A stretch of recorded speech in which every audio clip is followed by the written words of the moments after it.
ഏത് നേരത്താണ് ദൈവമേ? ഓ ദൈവമേ,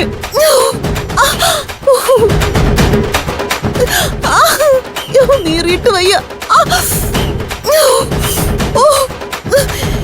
ഓ എനിക്ക് കിണറ്റിന് തന്നെ വെള്ളം കോരണമല്ലോ. എവിടെ തൊട്ടിയും കയറും.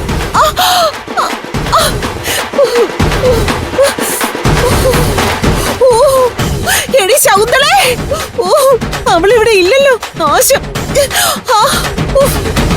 ഒരു അത്യാവശ്യത്തിന് നോക്കുമ്പോ ആരും കാണുന്നില്ലല്ലോ. എന്റെ ദൈവമേ, കഷ്ടകാല സമയത്ത് അരഞ്ഞാണോ പാമ്പായി മാറുമെന്ന് പറഞ്ഞ പോലെ. ആരേലും ഒന്ന് വായോ. എന്റെ അമ്മേ, എന്റെ കണ്ണ്. എന്താ എന്തു പറ്റി? കണ്ണില് മുളക് പൊടി വീണേ. മുഖം കഴുകാൻ കുറച്ച് വെള്ളം വേണമായിരുന്നു. അയ്യോ, പൈപ്പിലും വെള്ളമില്ല. തൊട്ടിയും കയറി നോക്കിയിട്ട് അതും കാണുന്നില്ല.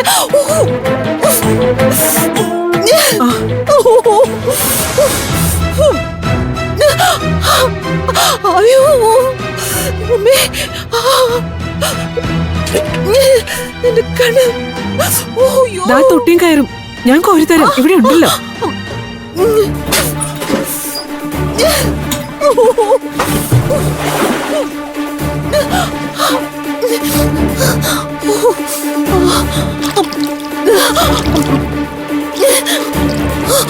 അയ്യോ,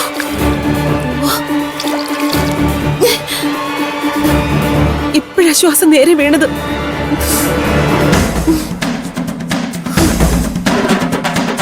ഇന്ന് വിരുന്നുകാരുണ്ടെന്ന് ദേവൂട്ടി പറഞ്ഞു. എന്തെങ്കിലും സഹായിക്കണോ?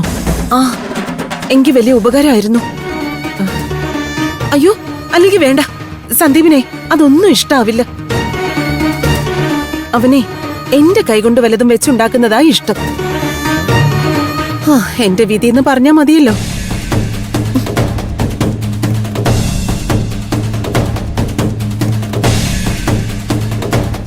എടി, ഞങ്ങൾ വന്നതുകൊണ്ട് നിന്റെ സ്റ്റെപ്പ് മദറിന് ബുദ്ധിമുട്ടൊന്നും ആയില്ലല്ലോ? ഹേയ്, എന്ത് ബുദ്ധിമുട്ട്? ശ്രീഹലാമയ്ക്ക് ഇവിടെ വിസിറ്റേഴ്സ് വരുന്നതാ ഇഷ്ടം. ഡാഡിയുടെയോ സന്ദീപിന്റെയോ ഫ്രണ്ട്സ് ആര് വന്നാലും പുള്ളിക്കാരിക്ക് ഭയങ്കര സന്തോഷാ. അവരെ വയറു നിറച്ച് സൽക്കരിച്ചിട്ടേ വിടുവുള്ളൂ.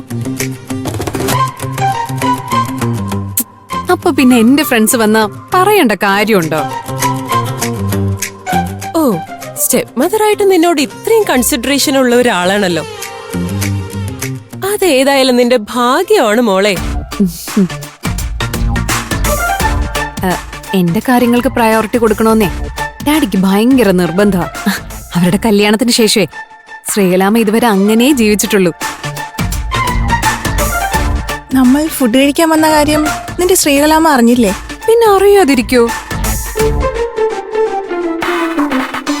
ശ്രീകലാമേ, ഞങ്ങളിതേ കഴിക്കാനിരുന്നു കേട്ടോ.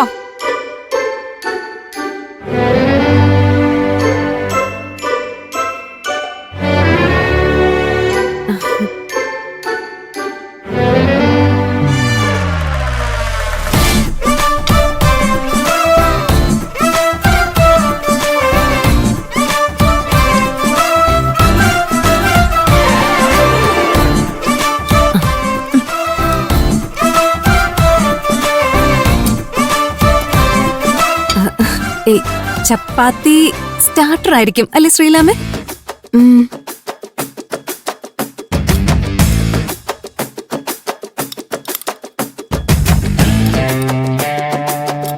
ഇത് ഭയങ്കര റെഡിഷ് ആണല്ലോ. എന്താ ഇത്? അതെ, ചപ്പാത്തിക്ക് ഞാൻ ഉണ്ടാക്കിയ ഒരു സ്പെഷ്യൽ ഡിഷാ. Chilli jam. ചില്ലി ജാമോ? അത് ഞാൻ ഇതുവരെ കഴിച്ചിട്ടില്ലല്ലോ. ഇതേ അങ്ങനെ ആരും കഴിക്കാൻ വഴിയില്ല. എന്റെ ഒരു സ്പെഷ്യൽ ഡിഷാ. ഓ,